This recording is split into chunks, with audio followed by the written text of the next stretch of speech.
lagi kata-kata orang Jerman yang gekun iban u munan menyu ibanku munan anu ya jadi menyo iban rumah munan tanah ya jadi rumah karayu dah tanah pi tersediakan pi rayu dah kan jadi no tipe rumah tipe 170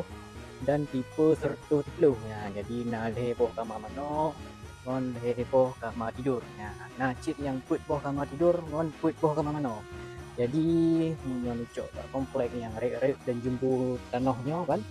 jadi kau puas jadi tu kudang motor melimang boh pilot cik ya ini pilot cik motor menapan boh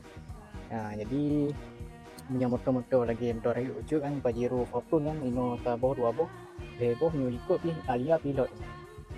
jadi rumah ke luar dak kan danau ni nyo kawasan di Bayu kan kawasan Bayu memang kampung-kampung Bayu Iwo Aceh besar mantong kawasan Batoh cik lah kata juga jadi di komplek nah pada buah unit no lebih kurang nah unit di 12 buah unit likut nak cik lah gede jadi luah dah jadi nyo waron memang perle rumah-rumah yang luah kena nyo rekom di kan jadi rekom di sabo dua boh nah yang heboh tampil ji put boh tampil nah 12 boh likut jadi affordable kan kami tak kalau dalam ya kita ada spill dalam ya spill dalamnya rumah kan model klasik nah minimalis nah jadi hana bosan kan jadi hana bosan warung jadi kon klasik cik kon minimalis cik jadi campuran nah jadi kita kini campurannya ke ruang tamu ke plafon ni motif gypsum okey kita review dalam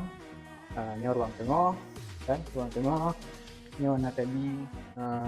lagi kamar mano nyo na tadi kamar utama lengkap dengan kamar mano dalam nyo untuk ruang tamu luah dari kalikut dan ruang tengah nah kamar anak satu kamar anak dua ya kan jadi masing-masing dalam nah kamar mano sih nyo kamar mano sharing tunggannya arah ulikut ya kan arah ulikut kena tajak ya kiban ruang dapur ruang luar dah nah jadi punya kaji rumah cukup ground rumah pula jadi rumah je cukup ground kan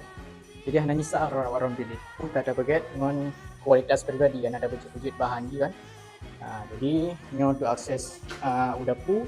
langsung ke bed tu carport ulikut ni akses ulikut je spill lah akses ulikut ni tumbuh u depan kan mantap tak mamai meglok lagi barang iban tak pegang jadi hanya tak pegang lagi kan ibannya harga je tak diskusikan tu harga punya ada tegah juga media nyo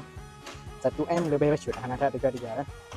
jadi nanti punya harga nego yang pada kadang ni tawar gas kerasnya jadi kamu goyang sih kan terus menuju harga-harga 1M nya anak pegang lagi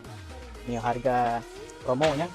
harga dia punya meja harga kesepakatan jadi ni cek di lokasi sebelum dicok ligok kan